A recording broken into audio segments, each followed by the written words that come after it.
So my opponent said that he started his argument by saying that we don't describe how we're going to get the money to pay for the tuition of all the students going to these facilities. But we did describe the methods that we would use in our original affirmative. He said that we would draw the money from indeed raising taxes and drawing it from many other possible revenue sources that are used in similar programs all the time, such as lotteries and tax credits. In Tennessee, they passed a program that was similar to the program that we are suggesting. They passed a program that made community colleges free for students graduating from Tennessee high schools for that whole state, and it was passed. And the Tennessee project used a lottery system to pay for the fees that were incurred by that process. And it seems like a lottery may not be able to produce enough money to pay for such a thing, but Dwayne Gang says from the Tennessean, in the Eyes on Tennessee as it Begins Free Community College Plan, states that Tennessee does indeed use lottery proceeds to fund its Hope scholarships, and that the Tennessee uses proceeds from its lottery to fund a $300 million endowment to help pay the estimated $34 million annual costs. And so if that is their anticipated cost and they're making $300 million on the lottery, then it's definitely enough to pay for it in there. And there's no reason to suspect that such a system wouldn't carry up. There's also other ways that you can pay for such a thing.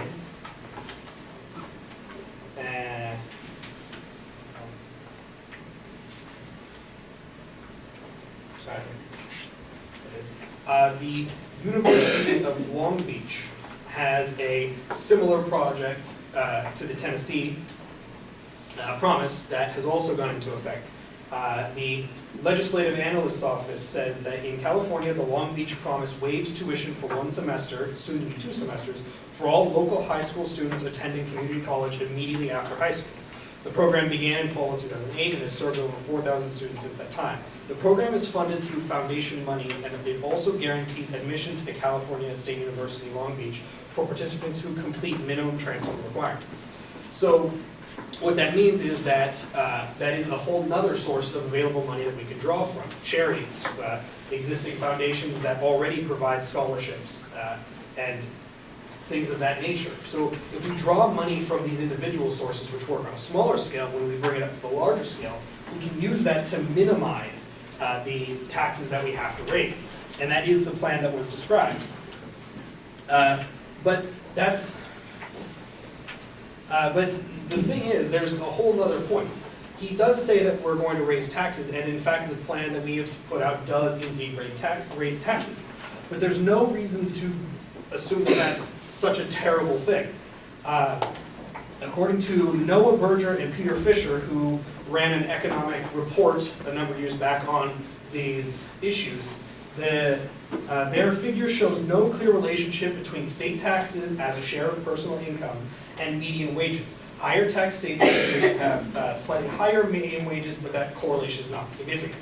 So they collected data and compared the taxes of the states and the wages that the people in that state were paid. And there was no significant correlation that they found between those two values. People in places with higher taxes still were, people in places with higher taxes were paid the same that they would have gotten in states with lower taxes or whatever.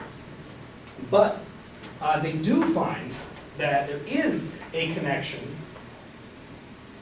between how much a state pays into education and their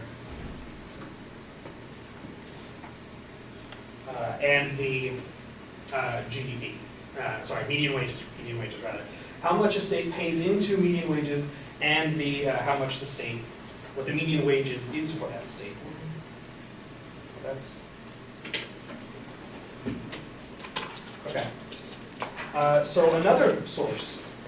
The condition of education, elementary and secondary education finance, education expenditures by country, for May by the National Center for Education Statistics states that a country's wealth, defined as GDP per capita, is positively associated with expenditures per FTE student on education at the elementary, secondary level, as well as the post-secondary level, which is the college level that we were referring to. They go on to say that in terms of OECD countries that reported expenditures per FTE student in 2012 at both of these education levels, 13 of the 15 countries with the highest GDP per capita had education expenditures per FTE that were higher than the average at both elementary school levels and post-secondary school levels. So the more money you put into education, the better your economy ends up being, as GDP per capita is a reflection of how well your economy is doing. And so that responds to another point that my opponent had made. He said that if you have it so that you have free tuition for the people going into college, he said then that the people who end up paying for it, the taxpayers and all that, don't actually end up being the people who benefit. He acknowledges that going to college does in fact mean that you'll have a more profitable life in the future, but it means that the people paying for that don't gain those benefits. But if it's true that the GDP does increase as you invest into colleges, and it does, then the people do benefit. As GDP per capita is a representation of economy, then you live in a better economy, and in a better economy you tend to make more money. There is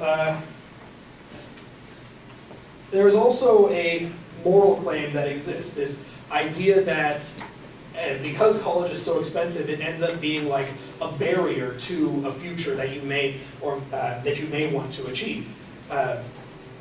Sarah Goldrick-Rab states that in my work as an education researcher, I've listened to the stories of hundreds of students from all sorts of backgrounds and circumstances. They all understand how important it is to go to college, but too often their hopes are dashed by a system that delivers few opportunities for low and middle income students. We can do better. The people all around the board understand the benefits that come from going to college. They just can't afford going in such a system. Thank you.